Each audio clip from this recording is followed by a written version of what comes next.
তিনে আছে রাম, রহিম ও দীপক যথাক্রমে ৬,০০০ টাকা, ৮,০০০ টাকা ও ৯,০০০ টাকা মূলধন নিয়ে একত্রে একটি ব্যবসা আরম্ভ করলো। কয়েক মাস পরে রাম আরও ৩,০০০ টাকা লগ্নি করলো। বছরের শেষে মোট ৩,০০০ টাকা লাভ হলো এবং দীপক ১,০৮০ টাকা লভ্যাংশ পেল। রাম ৩,০০০ টাকা কখন লগ্নি করেছিল? তাহলে কত মাস পরে রাম লগ্নি করেছিল সেটা কিন্তু বলা নেই, কয়েক মাস পর বলা আছে। তো এখানে ধরে নেব যে রাম এক্স মাস পরে লগ্নি করেছিল, আর রাম, রহিম ও দীপক এর মূলধনের অনুপাত বের করতে হবে সেই অনুযায়ী। তাহলে প্রথমে ধরে নেব যে মনে করি ব্যবসা শুরুর এক্স মাস পর রাম ৩,০০০ টাকা লগ্নি করেছিল।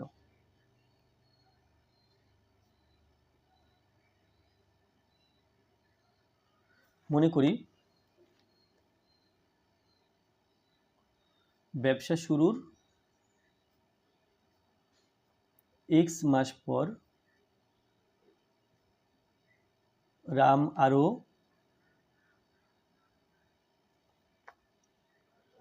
৩,০০০ টাকা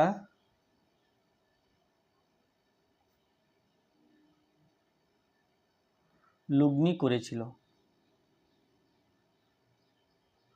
এবার সময়ের সাপেক্ষে রাম, রহিম ও দীপক এর মূলধনের অনুপাত বের করতে হবে। তাহলে লিখব সময়ের সাপেক্ষে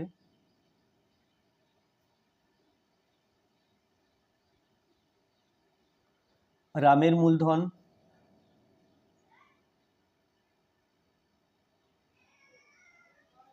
দেখো, রাম প্রথমে টাকা দিয়েছিল ৬,০০০ টাকা। ৬,০০০ টাকা ১২ মাসের জন্য দিয়েছিল, কিন্তু কয়েক মাস পরে রাম আরও মানে এক্স মাস পরে রাম আরও ৩,০০০ টাকা লগ্নি করলো। তো ৩,০০০ টাকা লগ্নি করেছে, সেই জন্য যোগ ৩,০০০, এবং এই ৩,০০০ টাকা কত মাস খাটবে? মোট ১২ মাসের ব্যবসা, তার মধ্যে এক্স মাস পরে লগ্নি করেছে, সেই জন্য অবশিষ্ট যে মাস আছে ১২ মাইনাস এক্স, তাহলে এই মাস জুড়ে এই ৩,০০০ টাকা কাটবে, সেই জন্য এর সাথে গুণ করা হলো। সমান ৬ বারং ৭২, ৭২,০০০ প্লাস ৩ বারং ৩৬, ৩৬,০০০ মাইনাস ৩,০০০ এক্স। তাহলে এই টাকা সময় সাপেক্ষে মূলধন, এটা আছে রামের। তাহলে ৭২,০০০ এবং ৩৬,০০০ নিশ্চয়ই যোগ করব।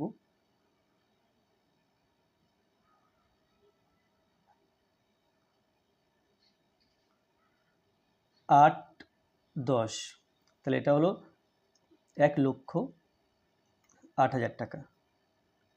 ৮,০০০ ও মাইনাস ১,০৮,০০০ মাইনাস ৩,০০০ এক্স টাকা, এটা সময়ের সাপেক্ষে রামের মূলধন। এরপরে সময়ের সাপেক্ষে রহিমের মূলধন, সময়ের সাপেক্ষে রহিমের মূলধন, সময়ের সাপেক্ষে রহিমের মূলধন। দেখো, রহিম দিয়েছিল ৮,০০০ টাকা, আর রহিমের ৮,০০০ টাকা ১২ মাস খাটবে, তাহলে এটা হলো ৯৬, ৮ বরং ৯৬, ৯৬,০০০ টাকা। ও সময়ের সাপেক্ষে দীপকের মূলধন, দীপকের মূলধন, দীপক দিয়েছিল ৯,০০০ টাকা, এই ৯,০০০ টাকা ১২ মাস খাটবে, তাহলে সমান ১,০৮,০০০ টাকা, অর্থাৎ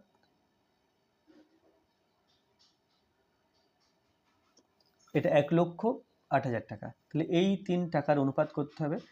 তো তার আগে এখান থেকে ৩,০০০ কমন নিই, কমন নিলে ১০৮, তাহলে ৩৬ হলো, ৩টে শূন্য নেই মনে করলে ১০৮, ৩৬ ৩ দিয়ে ভাগ করলে ১০৮কে ৩৬ হয়, আর এদিকে ৩,০০০ কমন নিয়েছি, তাহলে মাইনাস এক্স, এটা হবে।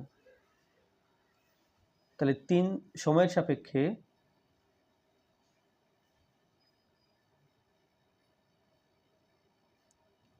তিনজনের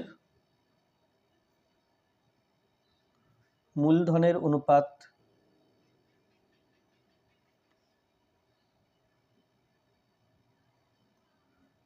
দেখো রামের মূলধন আছে এটা 3000 ইন্টু 36 মাইনাস এক্স, রহিমের মূলধন আছে 96,000 আর দীপকের মূলধন আছে 1,08,000। তাহলে 3টে করে শূন্য, অর্থাৎ 1000 দিয়ে যদি ভাগ করে দিই তাহলে এটা 3 ইন্টু 36 মাইনাস এক্স, এখানে 3টে শূন্য হবে না, কেবল 96 হবে, আর এখানে 108 হবে। এখনও 3 দিয়ে ভাগ করা যাচ্ছে প্রত্যেকটা পদকে। তো 3 দিয়ে ভাগ করলে 36 মাইনাস এক্স থাকছে, 3টা থাকবে না, আর এখানে 3 3কে 9, 3 দুগুণে 6, 32 হলো, 3 36 108, এই হলো অনুপাতটা। তো এখানে বছরের শেষে 3000 টাকা লাভ হলো, দীপক 1080 টাকা লভ্যাংশ পেল। তাহলে দীপক 1080 টাকা লভ্যাংশ পেয়েছে, আমি এখান থেকে দীপকের কত লাভ হলো সেটা বের করে নেব। তো মোট লাভ 3000 টাকা দেওয়া আছে, তাহলে আমি লিখে নেব এখানে মোট লাভ সমান 3000 টাকা। অতএব দীপকের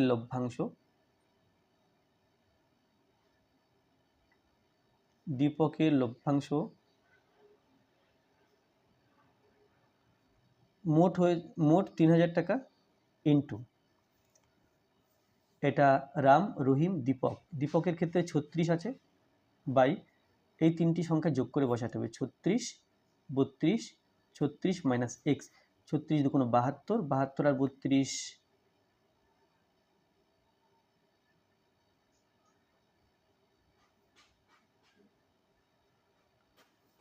তাহলে এটা হবে 104 মাইনাস 3টে সংখ্যা যোগ করলে এটা এলো।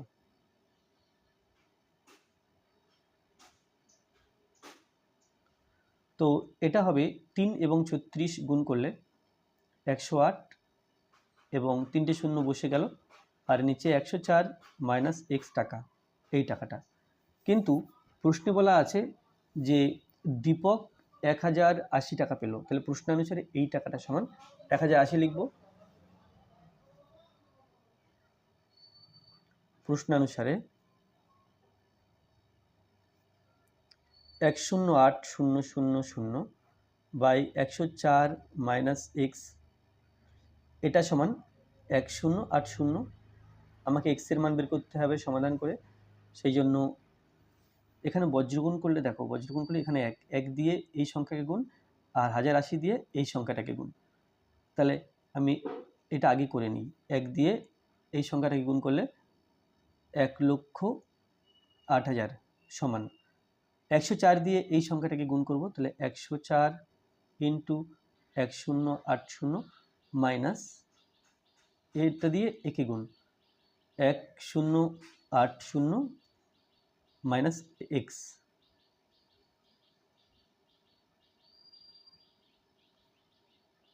1080 এক্স। তাহলে আমরা গুণটা করতে পারি বা গুণ না করে অন্যভাবেও করা যায়, তো আমি এখানে অন্যভাবে করার চেষ্টা করছি। তাহলে কি হলো, এই 1080 এক্সটাকে বাদিকে নিয়ে এলাম, সমান 104 ইন্টু 1080 মাইনাস এই সংখ্যাটা 1,08,000। তাহলে 1080x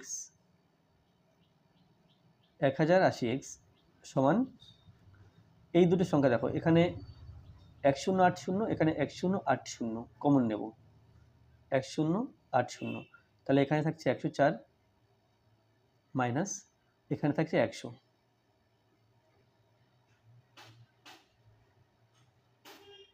ডান দিকটা কত হবে দেখে নাও, 1080 ইন্টু 104 থেকে 100 বিয়োগ করছি, তাহলে 4, আর নিচে আসবে 1080, কেটে দিলাম, এক্সের মান বেরোলো 4। অতএব রাম 3000 টাকা কখন লগ্নি করেছিল, তাহলে ব্যবসা শুরুর 4 মাস পরে। অতএব রাম ব্যবসা শুরুর 4 মাস পর 3,000